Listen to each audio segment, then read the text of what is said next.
Friends, இது உங்கள் அபிமான சம்ஷுதின் மீடியா வழங்கும் சம்ஷுதின் கிச்சன் ஷோ. இன்னைக்கு நம்ம கிச்சன்ல பார்க்க போறது என்னன்னு பாத்தீங்கன்னா தேங்காய் சட்னி தான். இந்த மாதிரி தேங்காய் சட்னியை யாரெல்லாம் அரைச்சிருக்கீங்க அப்படிங்கறத கமெண்ட் செக்ஷன்ல சொல்லுங்க. தெரியாதவங்க தெரிஞ்சுக்கிங்க எல்லாம் சொல்ல மாட்டேன், இது உலகத்துக்கே தெரிஞ்சது தான்.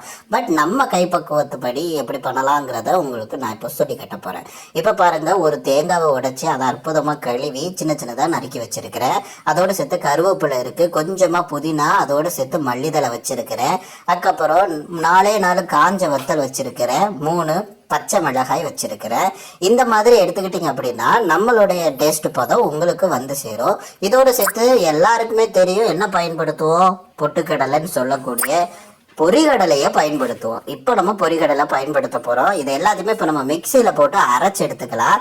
அதுக்கு ஃபஸ்ட்டு என்ன செய்ய போகிறோம் அப்படின்னா தேங்காவை இப்போ நம்ம பயன்படுத்திக்கிறோம். தேங்காவை எடுத்து அப்படியே போட்டு மிக்சி ஜாரில் எடுத்து போட்டுக்கிட்டே இருக்கிறோம். அதோட கொஞ்சமாக தண்ணீர் விட்டுக்கலாம்.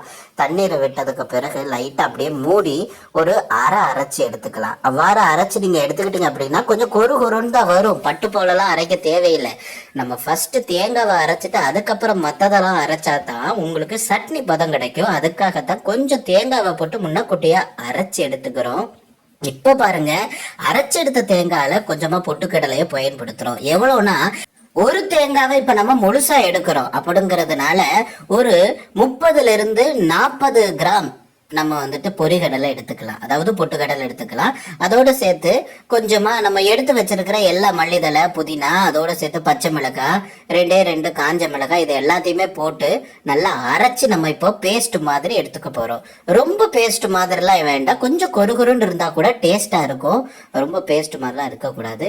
அவ்வளவுதான். இப்ப நம்ம வந்து திறந்து பாக்குறோம். 1-2 அப்படியே வந்து அரையாம இருக்கு இல்லையா, லைட்டா அப்படி கலக்கி விட்டுட்டு தேவைப்பட்டுச்சுன்னா தண்ணீரை விட்டு நல்லா அரைச்சு எடுத்துக்க வேண்டியது.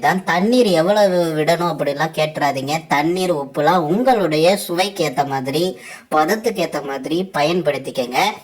தோசை பிரியர்களுக்கு இது ஒரு அற்புதமான ரெசிபின்னு சொல்லுவேன். பலருக்கு தேங்காய் சட்னினா ரொம்பவே பிடிக்கும். அதனால எல்லாருமே பார்த்தீங்கன்னா தேங்காய் சட்னியை அரைச்சி செய்வாங்க, ஆனால் வெள்ளையா இருக்கும். ஆனால் நம்ம செய்யற மாதிரி நீங்க செஞ்சு பார்த்தீங்கன்னா இந்த பதத்துல உங்களுக்கு ரொம்பவே சூப்பரா ஒரு அற்புதமான ரெசிபி கிடைக்கும். தயவு செஞ்சு பயன்படுத்துங்க. நான் சொற்ப எண்ணெயை கொஞ்சம் அதிகமா விட போறேன். எதற்காக கொஞ்சம் சொற்பமா அதிகமா எண்ணெய் நம்ம விடணும், கொஞ்சம் கம்மியா விட்டா என்ன அப்படின்னு நீங்க கேட்பீங்கன்னு எனக்கு நல்லாவே தெரியும்.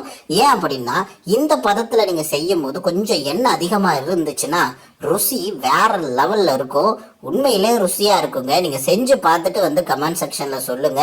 இப்ப கொஞ்சமா நம்ம கடுகு போட்டுக்கிறோம், சரிங்களா? கடுகோட சேர்த்து உளுந்தம்பருப்பும் கிடக்குது. அதனால உங்களுக்கு உளுந்தம்பருப்பு இருக்கிற மாதிரி இருக்கும். ஆனா நாமளும் உளுந்தம்பருப்பு கொஞ்சம் போடுறது நல்லது இல்லையா, அதனால போடுறோம்.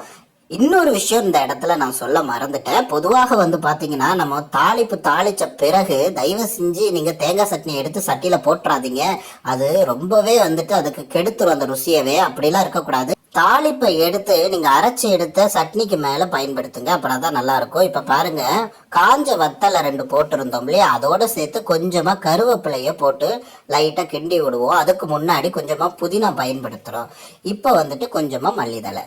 மல்லி புதினாவை நம்ம முன்னாடியே அரைக்கிறதுக்கு பயன்படுத்திப்போம். தாளிப்புளையும் பயன்படுத்தி பாருங்க, ருசி வேற லெவல்ல தூக்கி காட்டும். இது ரொம்பவே ருசியா இருக்குங்க. வீட்டுல தயவு செஞ்சு பயன்படுத்தி பாருங்க. இந்த மாதிரி நீங்க பயன்படுத்தினீங்க அப்படின்னா உங்களுக்கு தேங்காய் சட்னியை வெறுத்தவங்க கூட ருசிக்க ஆரம்பிச்சிடுவாங்க. உண்மையிலே தேங்காய் சட்னியை வந்துட்டு ஒரே மாதிரி செஞ்சு சாப்பிடாம இந்த மாதிரி கொஞ்சம் மாத்தமா செஞ்சு பாருங்க, நல்லா இருக்கும்.